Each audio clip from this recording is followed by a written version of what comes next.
bonjour à tous, bienvenue sur cette nouvelle table ronde. Aujourd'hui, le programme, je vais vous présenter le programme, puis faire une petite rétro de ce qu'on a déjà vu dans les précédentes tables rondes, vu qu'on le fait donc tous les premiers jeudis de chaque mois. Et on va voir aussi la suite, ce qu'il y aura dans les prochaines. Le planning est chargé jusqu'à la fin de l'année. On a plein de choses à vous faire découvrir et on essaie d'améliorer à chaque fois le contenu. Avant de démarrer, petite info importante, c'est par rapport au parc utilisant encore du Windows 7 SP1 et du Windows 2008 R2. Microsoft a modifié la signature des drivers et donc depuis un moment, un patch est disponible depuis donc mars 2019. Il faut appliquer ce patch-là, ce correctif, donc l'AKB que je vous montre à l'écran. C'est hyper important d'appliquer ce patch parce que ça va engendrer des dysfonctionnements sur notre produit. On n'est pas les seuls impactés, hein, c'est tous les logiciels qui utilisent des drivers Microsoft qui seront impactés. Donc appliquez ça. On a communiqué, vous avez normalement reçu un mail à ce sujet, mais depuis maintenant plusieurs années, on n'a plus le droit de forcer des envois de masse par email. Donc c'est vous qui pouvez gérer vos préférences. Je vous ai mis le lien en bas. Ça permet de recevoir les communications si jamais vous n'avez pas reçu.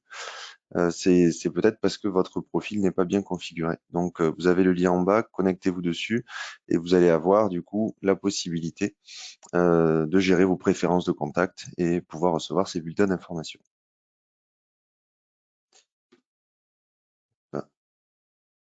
Voilà le programme d'aujourd'hui. Donc c'est pour aujourd'hui, ça sera en bleu clair. Donc on va démarrer avec Florent qui va nous présenter donc Radar et de comment on fait pour organiser ces assets sur cette plateforme, donc notre scanner de vulnérabilité. On va enchaîner ensuite sur la partie endpoint, donc avec DataGuard. C'est une fonctionnalité qui est apparue il y a quelques temps maintenant dans les offres premium et qui est pas forcément utilisée par tous nos clients, ou en tout cas on reçoit pas mal de questions sur le fonctionnement de ce produit. Donc Julien nous fera un petit tour d'horizon de cette fonctionnalité avec des mots évidemment hein, sur chaque session. Et on finira avec Charles qui nous présentera le data mining. Donc data mining, c'est un élément qui est apparu il y a pas mal de temps maintenant aussi sur la console Policy Manager pour nos clients qui sont sur l'offre on-premise.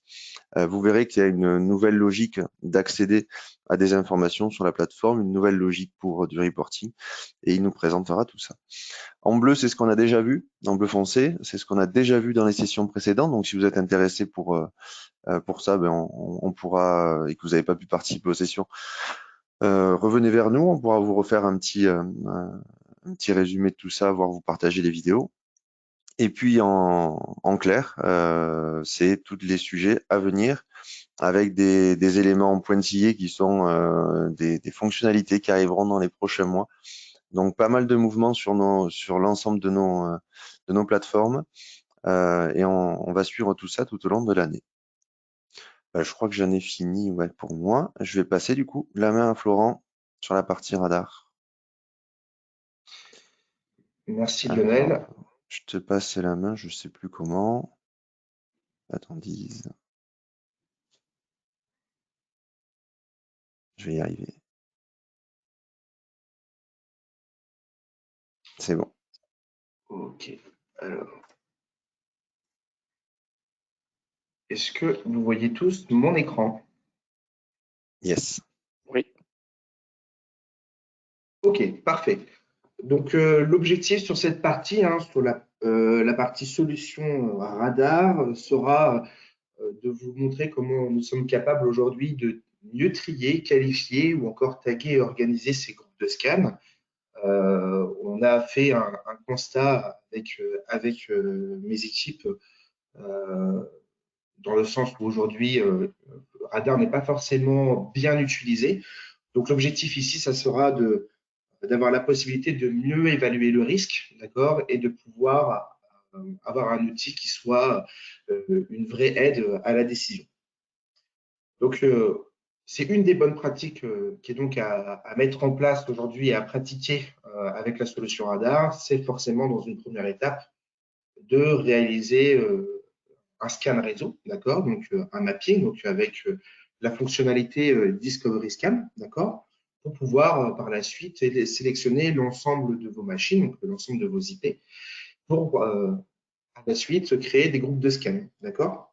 Donc c'est-à-dire que la première étape va être de pouvoir cartographier l'ensemble de vos machines, de sélectionner vos IP et de pouvoir créer des groupes de travail en fonction de votre arborescence, en fonction de votre infrastructure. Donc, ça pourrait très bien être une première classification en fonction de vos serveurs, si c'est un serveur de messagerie, si c'est un serveur DNS, un serveur de fichiers. Ça peut être aussi créer un groupe sur les postes de travail, un groupe sur la partie IoT, ou encore sur vos équipements physiques. Hein, ça peut très bien être au niveau hardware.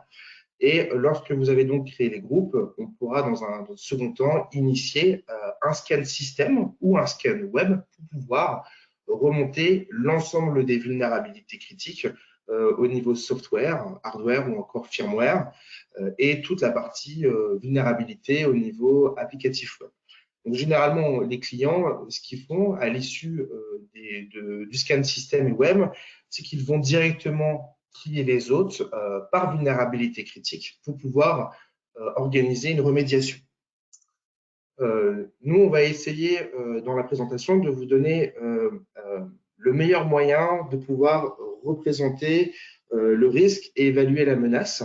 Donc, du coup, à l'issue d'un scan système et d'un scan web, vous allez donc avoir un premier résultat de scan. Donc, vous allez commencer à vous apercevoir qu'il y a certaines machines qui sont aujourd'hui plus critiques que d'autres et vous allez pouvoir ainsi mieux les qualifier lorsque vous allez arriver à la deuxième étape qui est donc la réorganisation des ressources. Donc, quand nous entendons réorganisation des ressources, c'est-à-dire que vous avez déjà fait un premier scan de l'ensemble de vos IP et on va avoir la possibilité de manager ces ressources à travers des fonctionnalités de radar qui sont les attributs et les tags machines. Et vous allez voir que ça va être un vrai outil d'aide à la décision pour pouvoir par la suite avoir un vrai process d'amélioration continue pour, par exemple, organiser une remédiation à travers des mises à jour logicielles avec nos solutions endpoint. Donc, je Ouais, vais en fait, c'est vrai. reprendre. Oui. Juste, Flo, pour résumer, en gros, on voit qu'il y a, on a pu constater en fait certains clients quand ils lançaient, la première chose qu'on faisait, c'était de lancer des scans, vite avoir des résultats, savoir quels sont les équipements qui ont des vulnérabilités les plus critiques et partir tête baissée là-dedans. Et au final, c'est vraiment peut-être un peu contre-productif parce que il va falloir plutôt se dire, bon, quels sont mes équipements à risque? C'est ça la qualification, c'est d'arriver à les identifier et puis à afficher dans cette solution, les mettre en évidence pour pouvoir ensuite faire les filtres et se dire, je vais plutôt regarder mes équipements critiques, regarder quelles sont les vulnérabilités que je vais pouvoir corriger là-dessus, parce que si jamais c'est eux qui sont attaqués, je vais être paralysé. Plutôt que de traiter un serveur qui serait un serveur avec des outils complètement isolés, qui a pourtant de grosses vulnérabilités, mais qui en soi, l'attaquant n'aura jamais accès à ça. Donc on va plutôt voilà, essayer de s'organiser différemment pour avoir une approche beaucoup plus efficace qui améliorera votre posture sécurité. Voilà. Donc, l'objectif, c'est vraiment de rendre lisible et compréhensible les différents aspects de votre SI. Donc, si on repart sur la première étape, c'est-à-dire la réalisation d'un Discovery Scan, on va, dans un premier temps, effectivement, sélectionner les machines. D'accord. Donc, c'est quelque chose que vous connaissez déjà. Et ensuite, avoir la possibilité, dans une seconde étape, de pouvoir créer des groupes pour mieux gérer et mieux prioriser vos différents devices. La troisième étape, c'est les premiers résultats du scan, d'accord? Donc ici, on voit qu'on est sur l'onglet analyse des vulnérabilités, mais il y a deux onglets qui sont intéressants, analyse des vulnérabilités et vulnérabilité, c'est ce que vous voyez à gauche encadré. Ce sont des onglets qui permettent d'avoir directement des actions assez rapides de gestion hein, pour pouvoir identifier automatiquement des vulnérabilités critiques ou encore avoir des opérations de gestion comme déplacer des IP, reparamétrer les performances du scan, ou encore de mettre en place une planification. Donc, ce sont vraiment des actions qui sont très rapides à mettre en place. Et par la suite, pour mieux prioriser, vous avez la possibilité dans notre onglet ressources de pouvoir mettre en place une réorganisation du premier scan à travers la mise en place d'attributs et de tag machine. Donc, vous avez la possibilité, je vais prendre mon laser pointeur, voilà. Vous avez dans un premier temps la possibilité de mettre d'autres indicateurs. Donc, il y a déjà des indicateurs qui sont présents avec Radar hein, sur la partie présentation ou présence d'exploit sur une vulnérabilité. Et vous pouvez aussi mettre un autre indicateur sur par exemple, des serveurs qui sont, par exemple, exposés à Internet. Vous pouvez aussi mieux déterminer, hiérarchiser le degré d'importance des machines en mettant en place ce qu'on appelle le CIA modèle, c'est-à-dire la confidentialité, l'intégrité et la disponibilité des machines. Vous pouvez mettre en place une codification qui va de 0 à 5 en fonction de la criticité de vos machines. Et ensuite, on va le voir dans la démonstration, qu'on peut mettre aussi en place des tags machines. Donc, il y a déjà des tags qui sont présents lorsque vous allez initier un scan système. Donc là, on voit qu'il y a des vulnérabilités Apache sur cette machine, qu'il y a des vulnérabilités OpenSSL, et on peut, dans un second temps, mieux trier ces machines en mettant en place des tags machines. Donc là, j'ai mis critique 1, et vous allez voir qu'on va pouvoir organiser les machines d'une meilleure façon. Et ensuite, la cinquième étape, forcément, c'est d'organiser une remédiation. Donc, comme l'a dit Lionel, c'est qu'on aura la possibilité d'établir des filtres sur chaque onglet de radar et ensuite mettre en place un processus d'amélioration continue avec la mise en place d'un outil de ticketing qui est à votre disposition sur la plateforme Radar. Donc, ce que je vais faire, c'est que je vais me mettre directement sur le dashboard de Radar. Voilà. Est-ce que vous voyez tous le portail Radar? Oui, c'est bon. OK, très bien. Donc, je vais tout de suite m'orienter dans l'onglet Discovery Scan. Donc, la première étape, effectivement, c'était de mettre en place un Discovery Scan, mais je ne vais pas le rappeler ici comment on le met en place. Dès lors qu'il est initié, on voit ici du coup une cible qui a donc été analysée. Donc, je peux très bien aller sur la cible. On a donc les différentes propriétés du scan et lorsque je descends, j'ai donc la possibilité de sélectionner mes ressources qui sont à risque et de pouvoir créer un groupe de vulnérabilité qui sera grosso modo un groupe de travail sur lequel je vais me concentrer. Donc, lorsque le groupe il est créé, je vais automatiquement être routé dans l'onglet Vulnerability Scan. Et lorsque je me reroute sur l'onglet Vulnerability Scan, je vais donc avoir l'ensemble de mes groupes qui seront donc listés. Donc, je pourrais très bien ouvrir ici Démo Scan Group, par exemple, et je vais donc avoir de la visibilité sur mes assets avec ici la criticité qui va donc remonter. Donc, ici, je peux déjà établir des actions rapides, directement sur le groupe, où je peux redémarrer le scan, je peux mettre en place une planification, je peux déjà mettre en place des tags machines ou encore mettre en place d'autres paramétrages au niveau du scan. Peut-être, Florent, un point à ajouter sur les groupes de scan. On a plusieurs, il n'y a pas une bonne pratique là-dessus, ça va dépendre de votre environnement, mais pour vous donner quelques pistes de réflexion, les groupes de scan, on a plusieurs schémas pour les créer. On pourrait dire, je vais mettre mes équipements réseau dans un groupe de scan, je vais mettre mes imprimantes dans un autre, je vais mettre mes serveurs dans un autre, etc. Ou alors après, on peut changer d'organisation et se dire, non, je vais les organiser par criticité ou par type de serveur. Je vais mettre mes serveurs de base de données dans un groupe, je vais mettre mes serveurs, mes frontaux web dans un autre, etc. Mais rien que la création de ces groupes de scan doit avoir une certaine logique. Hein. Il faut pas créer un groupe de scan avec tous mes assets, par exemple, dedans. Ça n'aura pas de sens, ça sera pas très pratique dans l'exploitation de la console après. Même si vous faites par VLAN, vous risquez d'avoir un peu de tout type d'équipement dans un groupe de scan. C'est pas forcément la meilleure façon. Il faut arriver à segmenter le mieux possible ces groupes de scan et avoir toujours le bon équilibre. Il ne faut pas avoir des groupes de scan avec deux items dedans, ça n'apporterait pas grand-chose. Mais il ne faut pas en avoir non plus de 150. Voilà. Donc l'idée, c'est que c'est un premier niveau d'organisation en fonction de votre infrastructure. Et ensuite, après, vous avez un second niveau de classement et de tri que vous pouvez mettre en place par le biais de l'onglet Assets. Donc lorsque vous êtes dessus, vous avez ici List View, donc vous avez la vue sur l'ensemble de vos machines et vous avez la possibilité, juste à gauche, de grouper l'ensemble de vos ressources en fonction du département, du propriétaire, du hardware, de l'OS, du pays ou encore en fonction de la personnalisation de vos tags machines. Donc, par exemple, si je prends cette ressource, par exemple, j'ai la possibilité ici de manager directement des attributs, d'accord? Et ici, de pouvoir, par exemple, renseigner, par exemple, une criticité, comme je vous l'ai dit tout à l'heure, sur la partie CIA modèle, où je peux ici, au niveau de la confidentialité, si aujourd'hui, qui sont aujourd'hui les personnes, est-ce qu'il y a un accès restreint parce que c'est un serveur qui est sensible, je peux ici codifier, comme je le souhaite, ma machine au niveau de ces trois indicateurs.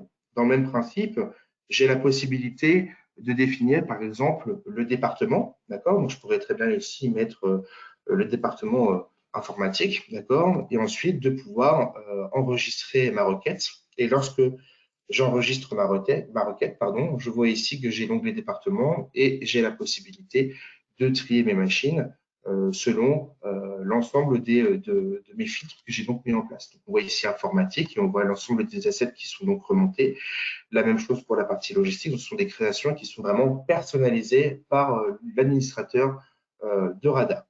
Dans le même principe, je peux aussi aller revenir sur l'onglet List View. Hein. Je peux reprendre la même machine et je peux mettre en place des tags, d'accord, qui sont personnalisés. Donc, je peux automatiquement rajouter un tag ici, tout comme je peux aller sur les propriétés de la machine. Ici, je peux personnaliser du coup mon asset et je peux mettre en place d'autres indicateurs. Je peux de nouveau mettre en place une criticité et vous voyez ici différentes balises qui sont à votre disposition et je peux ajouter et personnaliser du coup la machine en mettant par exemple, je ne sais pas moi, serveur RADS par exemple. Ça va donc intégrer ici du coup une balise qui est donc personnalisée et lorsque je reviens, donc je vais enregistrer ma requête et lorsque je reviens du coup sur mon onglet Asset, que je groupe sur la partie Asset Tag, j'ai donc la possibilité de retrouver du coup ma machine qui est donc intégrée dans mes balises qui sont personnalisées. Donc, le but ici de cet onglet Asset, c'est vraiment d'être en mesure et être en capacité de pouvoir rendre plus lisible et plus compréhensible son SI, d'accord, pour pouvoir opérer par la suite une remédiation. Donc après, vous avez un moyen très simple ici de mettre en place, par exemple, un deuxième niveau de criticité. J'ai mis ici les serveurs critiques du numéro 1, serveurs critiques du numéro 2, en fonction des différents process que vous voulez mettre en place. Et après, vous pouvez directement m'attribuer un outil de ticketing directement pour pouvoir mettre en place une opération de remédiation comme la partie patch management qui est donc disponible dans nos solutions endpoint. Voilà.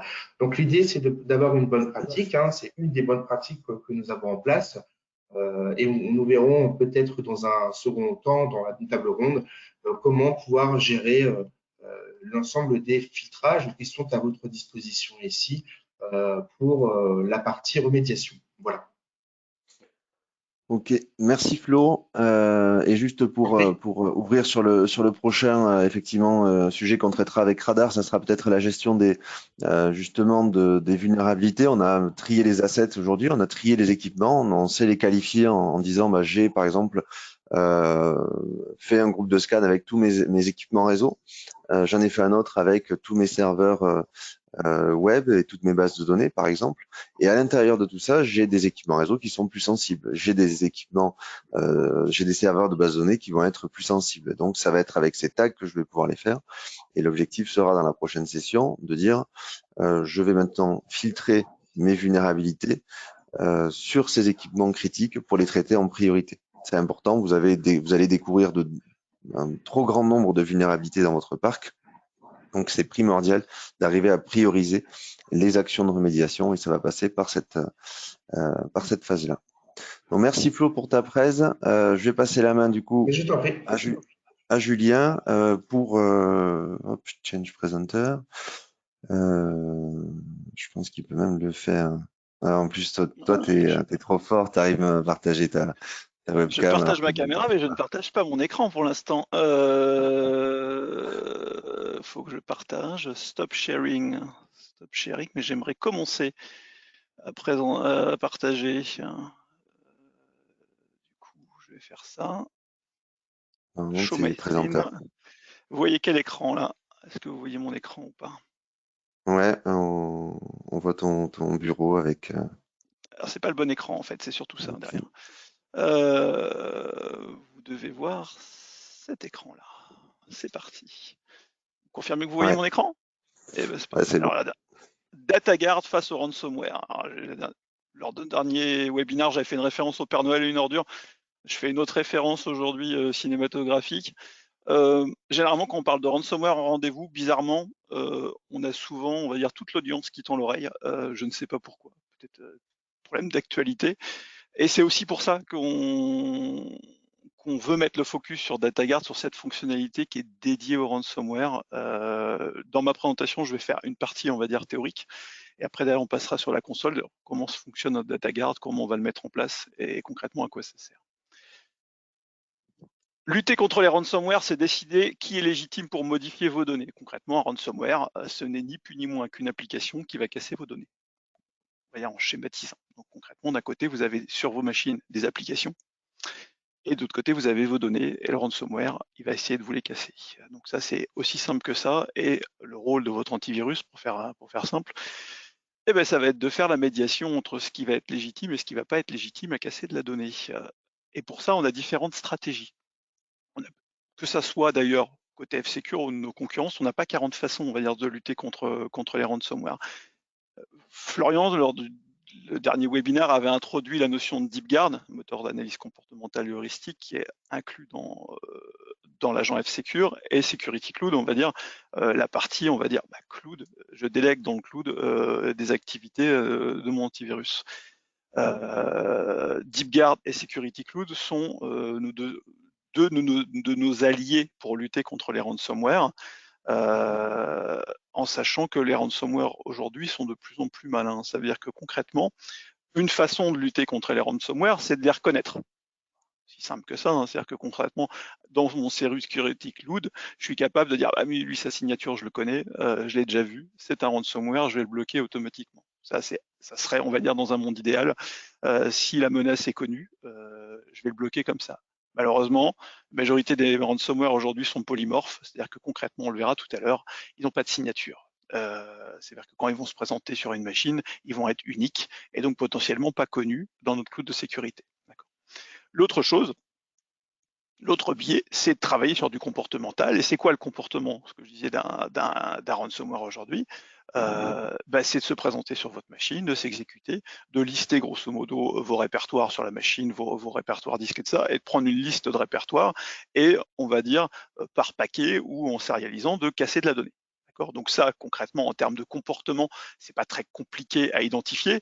De voir une machine qui liste, de voir un process qui liste vos données et qui les casse, on va dire par groupe, on sait le reconnaître. Le problème là-dessus, c'est que ce comportement nécessite d'identifier que le process a cassé de la donnée. Donc, c'est-à-dire que pour identifier que je suis un ransomware, j'ai besoin que ce ransomware ait cassé de la donnée. Et ça, nos clients n'en veulent pas.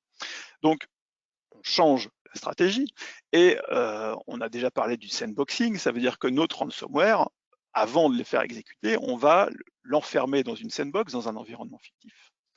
Et on va regarder comment il se comporte dans l'environnement fictif. Donc ça veut dire que concrètement, on va lui montrer, on va dire, un faux OS et des faux fichiers, et on va regarder s'il commence à les casser. Malheureusement, les ransomware sont de mesure mieux écrits, et il y a des techniques d'évasion de sandbox, c'est-à-dire que concrètement, notre ransomware qui s'est retrouvé dans notre pavillon témoin, il voit bien que la peinture est toute fraîche, que les fichiers ne ressemblent pas à des vrais fichiers, enfin potentiellement, il a su s'adapter à la sandbox, il ne va rien faire dans la sandbox, on va le faire sortir de la sandbox, il va commencer à casser des fichiers. Là, on a gagné un peu la bataille parce que concrètement, il n'a pas tenu la promesse qu'il avait dans la sandbox. Et donc concrètement, on va identifier qu'il allait casser des fichiers. Et donc on va le tuer avant qu'il commence à casser vos fichiers. Donc voilà comment, grosso modo, d'un point de vue comportemental ou avec Security Cloud, on est capable de lutter contre les ransomware et on voit qu'il y a une certaine limite à ça. Donc, on va introduire en plus une couche qui s'appelle DataGuard, une couche de protection supplémentaire orientée sur vos données.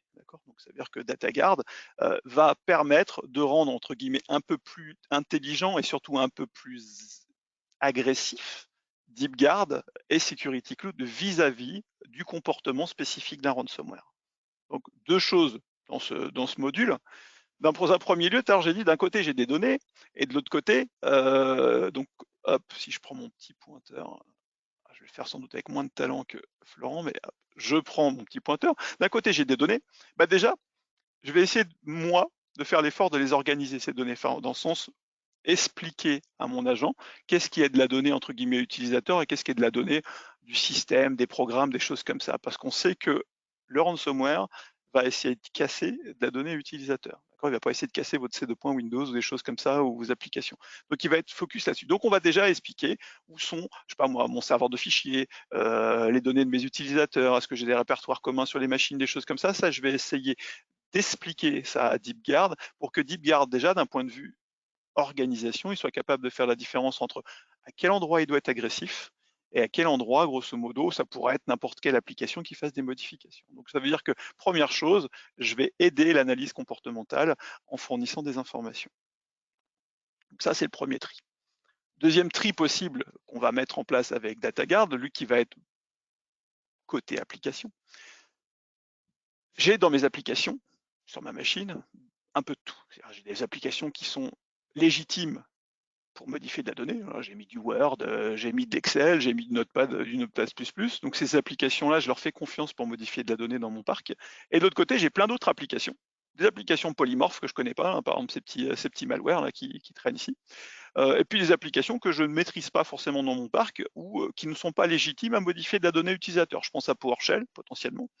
Je pense ici à du ScreenPresso. J'ai jamais validé ScreenPresso sur mon parc. Il n'y a aucune raison que ScreenPresso se mette à modifier des données utilisateurs. Donc j'ai fait d'un côté avec DataGuard, j'ai fait le tri entre quelles sont les données à risque entre guillemets et quelles sont les applications légitimes pour modifier. On voit qu'en fait en faisant ça, j'ai réduit grandement le travail et grandement le risque d'aléa parce que concrètement, j'ai vitrifié le comportement de ma machine en disant ça a le droit de modifier de la donnée. Si c'est pas là-dedans, ça n'aura pas le droit de modifier de la donnée. Donc ça veut dire que si c'est quelque chose que je ne connais pas ou que je ne maîtrise pas, ça ne modifiera pas les données ici. Ça vous va comme explication? On est parti pour la démo. Je vais ici, dans mon portail PSB, j'ai une machine qu'on va utiliser qui s'appelle JC Win14. Et elle a un profil qui s'appelle Test DataGuard. Et je vais sur mon DataGuard ici. DataGuard, je vais vous le mettre en français, ça sera plus sympa. Si en finnois aussi, ça peut être sympa. Oui, c'est aussi sympa. Je ne maîtrise pas le finnois pour être honnête. Donc, DataGuard, blocage avancé du comportement par DataGuard. J'ai activé le petit interrupteur ici de base et j'ai demandé à DataGuard, c'est les paramètres par défaut. C'est-à-dire que quand vous allez activer DataGuard, vous allez avoir ce petit paramètre-là qui va être actif et découvrir automatiquement les dossiers des données utilisateurs à surveiller. Donc, je suis dans mon premier mode que je vais vous décrire. C'est-à-dire que concrètement, j'ai décidé de dire par exemple que j'avais ce répertoire-là et les répertoires autorisés à surveiller des données. C'est aussi simple que ça. J'ai fait une exclusion, mais ça, on y reviendra tout à l'heure. Donc là, j'ai mon profil ici qui est en place. Et si je regarde sur ma machine ici, JC Win14, ma fonctionnalité DataGuard, elle est active. Et il me dit qu'à un instant T, il a vu qu'il y avait des administrateurs favoris, administrateurs musique, documents. Et comme je lui ai ajouté un chemin DFS sur mon répertoire, dans mon profil, excusez-moi, en fait, il a listé tous ces répertoires-là à protéger de base. D'accord ? Si je vais sur ma machine maintenant, ma machine, ça va être celle-ci. Et là, c'est le moment où il faut que je me relogue. Ça aurait été trop facile. J'ai préparé un petit jeu de test. Donc là, je vais vous regarder, je vais vous montrer ce que j'exécute ici, parce que moi, j'ai pas de ransomware avec lequel jouer avec, mais j'ai un petit exe, on va dire, qui va tenter de modifier de la donnée sur ma machine. Et j'ai fait en fait ce petit exe, je l'ai packagé en fait dans un point CMD. Pourquoi j'ai besoin de le packager dans un point CMD? Je disais tout à l'heure, notre ennemi, nous, c'est le polymorphisme entre autres. C'est-à-dire concrètement, mon petit exe qui s'appelle aujourd'hui rwtest.exe, ben en fait, je vais le copier à un endroit et je vais rajouter des informations, on va dire, des données, on va dire, aléatoires à la fin du fichier, pour pas qu'il ait de signature qui soit connue, pour vraiment faire, pour simuler le fait que c'est une attaque, on va dire, inconnue avec un malware polymorphe. Donc, je vais appeler mon petit point CMD, ou je vais l'appeler ici, sur ce répertoire-là. Donc, j'appelle mon point CMD en lui disant, bah tiens, attaque-toi à mon répertoire document test DG2. C'est parti.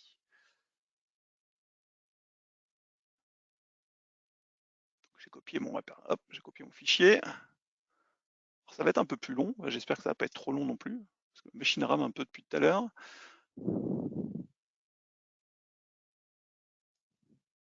Ça ne devait pas être aussi long que ça normalement, mais...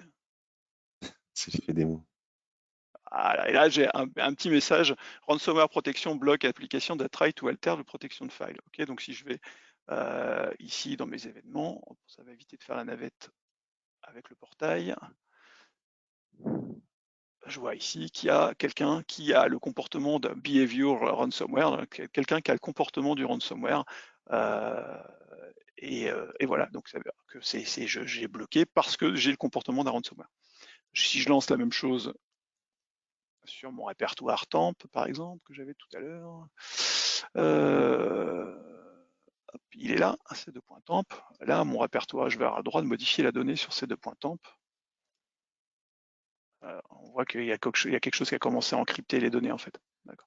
Et je ne vais pas avoir d'alarme parce que ces deux points temp, ça ne fait pas partie des répertoires que j'ai protégés. Donc là, c'est juste du comportemental sur lequel j'ai ajouté, on va dire, ma dose à moi d'informations pour aider, voilà, on voit que ça s'est exécuté, pour aider DeepGuard à être plus ou moins agressif.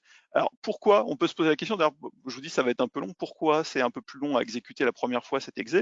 C'est simple, j'ai changé sa signature. Donc je disais tout à l'heure qu'on avait besoin de faire du sandboxing. Je ne connais pas, c'est un exe qui est complètement, on va dire, nouveau. J'ai aucune référence dessus. Donc effectivement, faire du sandboxing est agressif un petit peu, ça va prendre un peu de temps.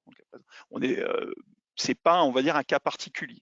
Donc voilà le pourquoi du comment. Donc voilà déjà, première chose, première brique de DataGuard, je dresse d'un point de vue comportemental pour expliquer où sont mes données à risque pour faciliter l'agressivité. D'accord ? Donc là, c'est juste cette règle-là.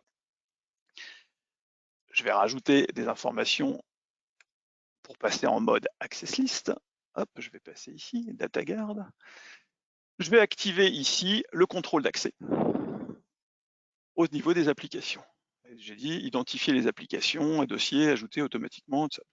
J'ai demandé à DataGuard, si possible, de faire une alimentation automatique des informations. Donc, hop, je mets mon profil à jour. Je vérifie que mon profil est à jour.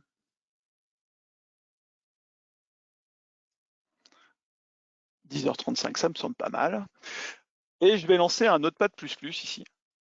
Mais ce qu'il a de particulier, mon Notepad++, si vous regardez ici, en fait, hop, mon Notepad++, en fait, il n'est pas dans Programme File. Hein, c'est un Notepad++ que j'ai mis dans Administrator, Download, etc. Donc, il n'est pas dans une application. C'est un Notepad++, mais il n'est pas à l'endroit où il devrait être. D'accord ? Et là, je vais prendre juste une application. Je vais essayer de sauvegarder mes informations ici. Et je vais faire un fichier. Blablabla, save, yes. Et là, on me dit, attention, j'ai un peu plus d'informations que tout à l'heure. On me dit quoi? View recent event. On me dit attention.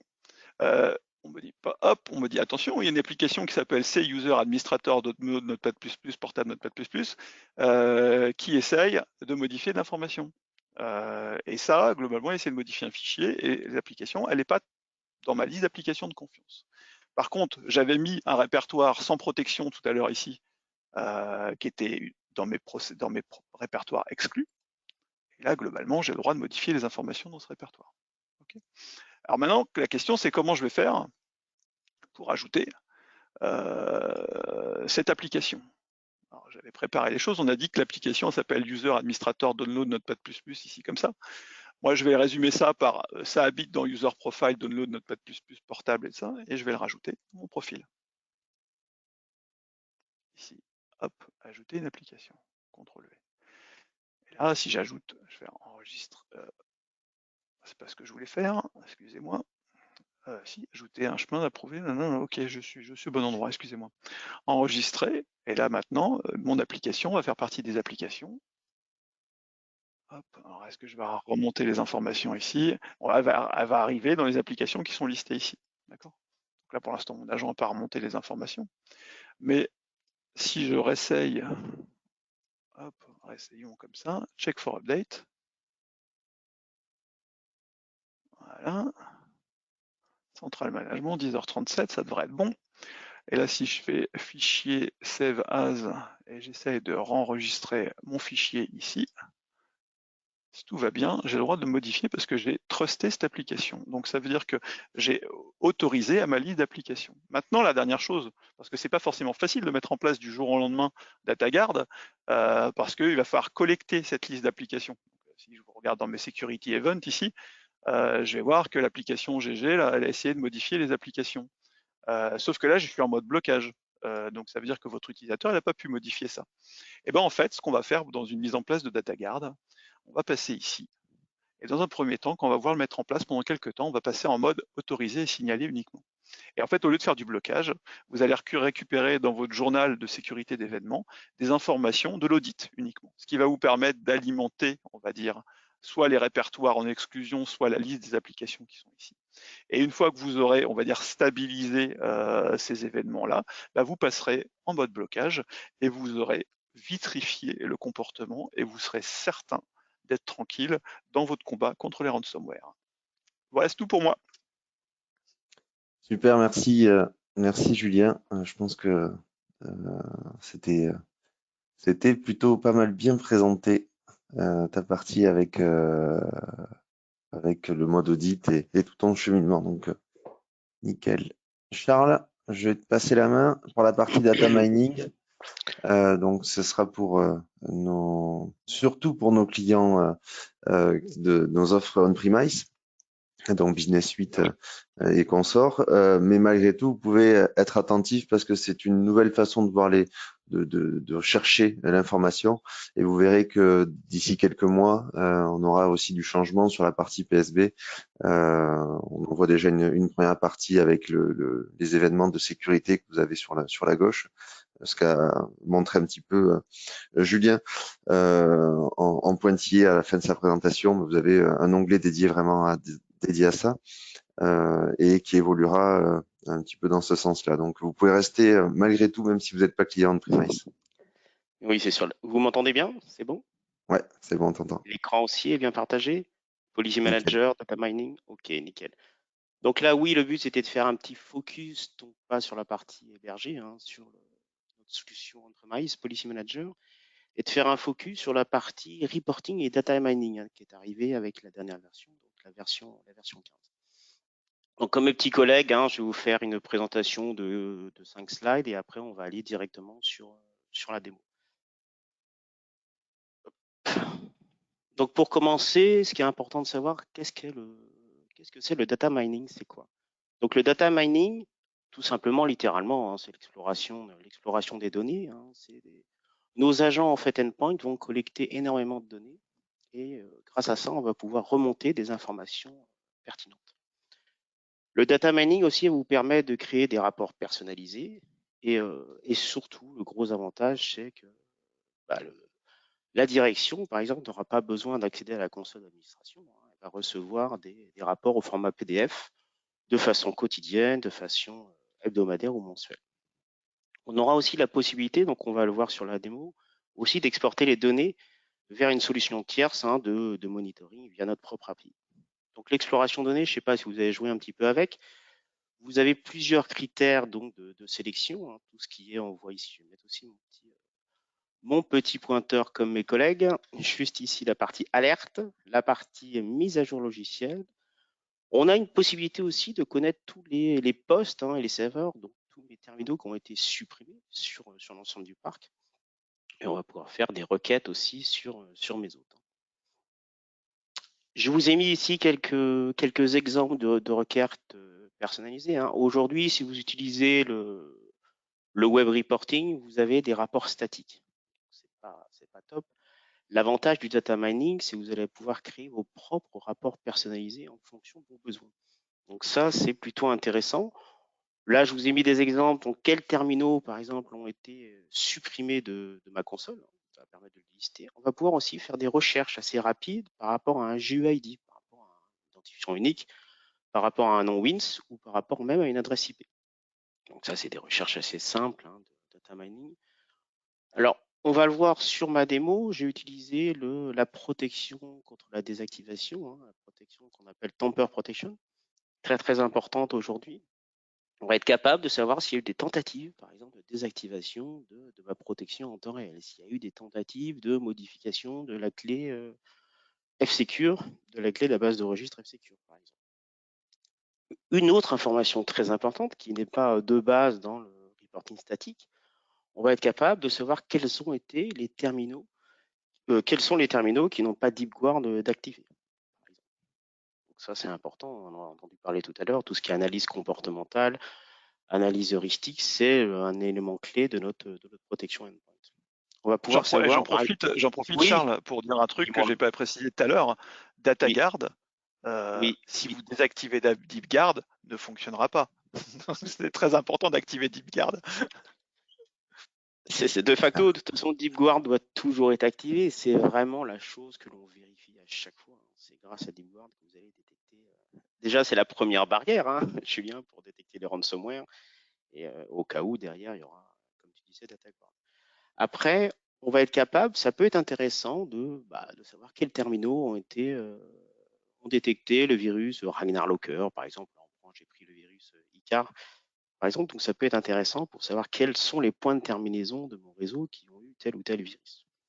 On peut aller plus loin. On parlait aussi, je crois, la semaine dernière de la faille Proxylogon, par exemple. On va pouvoir savoir rapidement quels sont mes serveurs Exchange, quels sont mes postes qui n'ont pas tel ou tel hotfix de sécurité qu'il va falloir patcher très très rapidement. Donc ces informations vont être accessibles pas uniquement par le service de l'exploitation, mais aussi par la direction, par le RSSI, par le RI, par toutes les personnes qui sont intéressées pour remonter des alertes très très précises. Donc sur la droite, je vous ai déjà créé des exemples sur les autres supports, des autres supprimés, des virus ITAR détectés. On va voir ça sur la démo. Alors, j'ai pris comme exemple la fonctionnalité Tamper Protection. J'espère que vous l'avez activée, que ce soit sur Computer Protection ou sur Policy Manager, puisque c'est une fonctionnalité très très importante. Ça va éviter que quelqu'un de mal intentionné arrête des services F-Secure et aussi puisse modifier, comme on va voir sur la démo, la clé F-Secure. Par exemple, ici, mon rapport, quand je fais des recherches au niveau du data mining, je fais une requête en gros sur alerte et je vais chercher toutes les alertes concernant le Tamper Protection. Donc le nom en français, c'est protection contre la falsification. C'est pas super bien trouvé, mais c'est l'anti-altération, c'est le Tamper Protection. Donc on va lister l'ensemble de mes assets qui ont eu une tentative d'altération. Voilà. Et le data mining va nous permettre de voir exactement ce qui s'est passé. Là, je vois, c'est peut-être en tout petit, je vois juste ici un accès au registre qui a été bloqué, un accès au service qui a été bloqué. J'ai la clé de ma base de registre. Par exemple, dans exclusion, je me suis amusé à vouloir ajouter une exclusion pour pouvoir passer plus facilement mon attaque. Je me suis amusé aussi à arrêter le service F-Secure, par exemple. Donc, on va voir la ligne de commande qui a été tapée. Je vais passer, je crois que c'est juste la démo. Oui, après, on va pouvoir, une dernière chose avant la démo, c'est de pouvoir envoyer des rapports schedulés, donc des rapports planifiés, évidemment, donc toutes les semaines, comme on a vu, ou tous les jours, c'est plus important. Par exemple, sur cet exemple-là, tout ce qui est Tamper Protection, c'est important de remonter l'alerte le plus tôt possible, évidemment. Voilà, si on passe sur ma partie démo, donc juste ici, j'espère que c'est bon. Vous voyez bien ma console? C'est OK pour vous? Ouais, c'est bon. OK, super. Donc, mon Policy Manager, donc la version on-premise de F-Secure, vous avez premièrement dans la partie paramètres, juste ici, gestion centralisée, parce que c'est pas évident à trouver, et vous avez ici activé la protection contre la falsification, donc, qui est arrivé avec les versions 15. Donc, important de l'activer, mandatory de l'activer, cette partie tamper protection ou anti-altération. Voilà. Au niveau du data mining, ça se situe ici, exploration de données. On va voir que je peux faire des recherches, par exemple, sur une adresse IP. Donc ça, c'est des recherches assez basiques sur mon parc. Si je tape l'adresse IP, je vais peut-être me mettre à la racine, ça va être plus simple. En 25, par exemple, il va retrouver mon hôte Charles Server, par exemple. Je peux aller plus loin si on prend l'exemple des falsifications, on va le voir dans Alerte. Je vais remonter l'ensemble de mes alertes sur le Tamper Protection. Je vais vous faire un exemple. Par exemple, ici, je tape en ligne de commande je vais arrêter le service F-Secure. Hop, hoster. Voilà, donc le fait d'avoir activé le Tamper Protection va m'interdire d'arrêter le service F-Secure.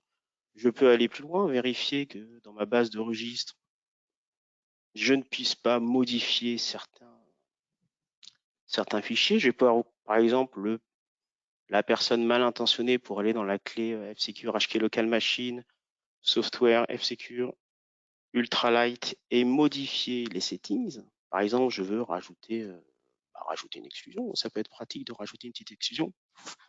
Je serai bloqué, je ne pourrai pas rajouter cette exclusion.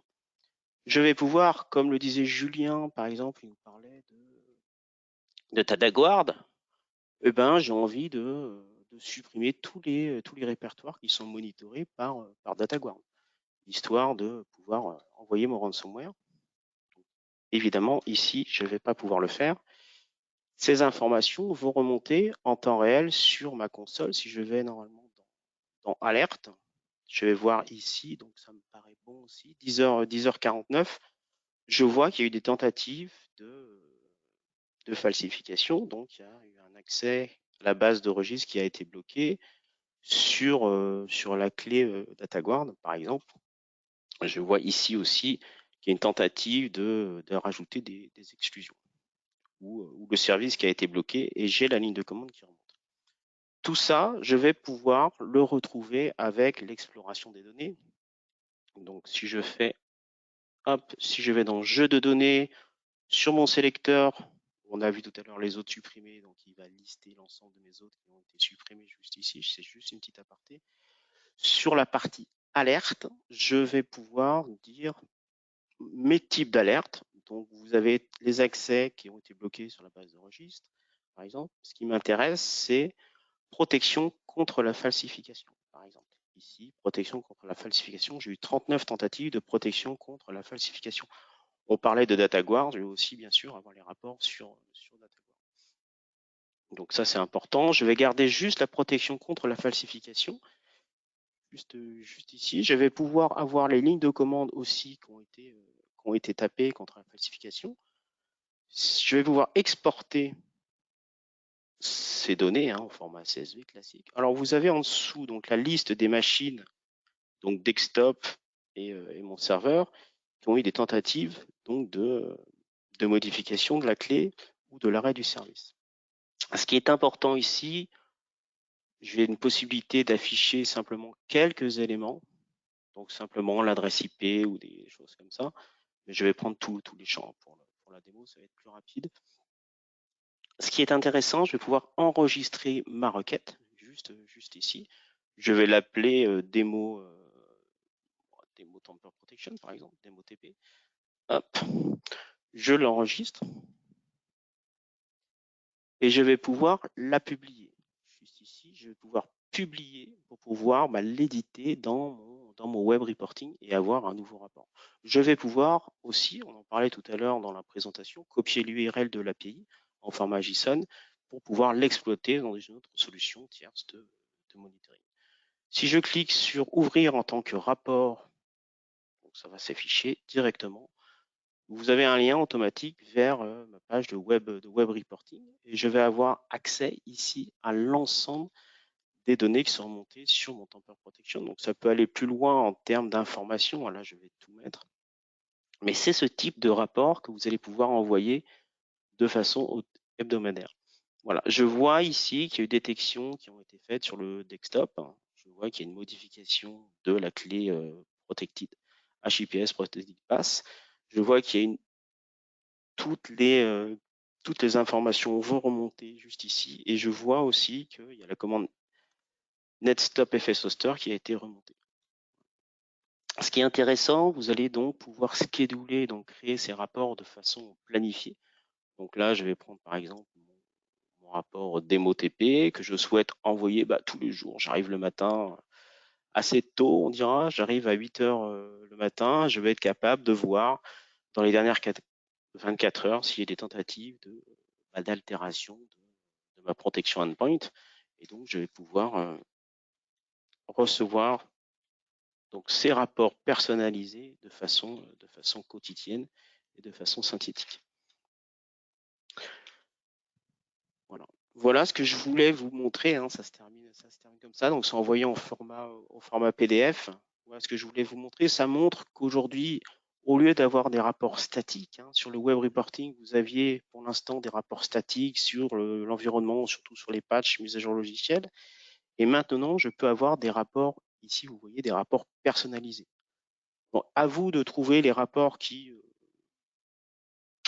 sont le plus liés à vos besoins et de pouvoir les remonter à votre direction, par exemple, de façon périodique. Ça reprend les rapports que tu as fait. Peut-être que tu peux rafficher le slide. C'est intéressant d'avoir des exemples. Oui. Ça peut être parlant. Le slide où tu avais les quelques listes. Ouais, voilà. Ça pourra vous donner quelques idées. Et je reviens juste sur un point sur quels terminaux n'ont pas le hotfix.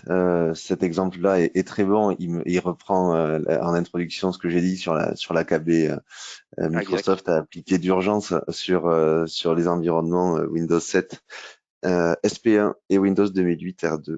Donc voilà. Comme ça, on a fait la boucle. Merci Charles pour la presse. Ça matche parfaitement avec.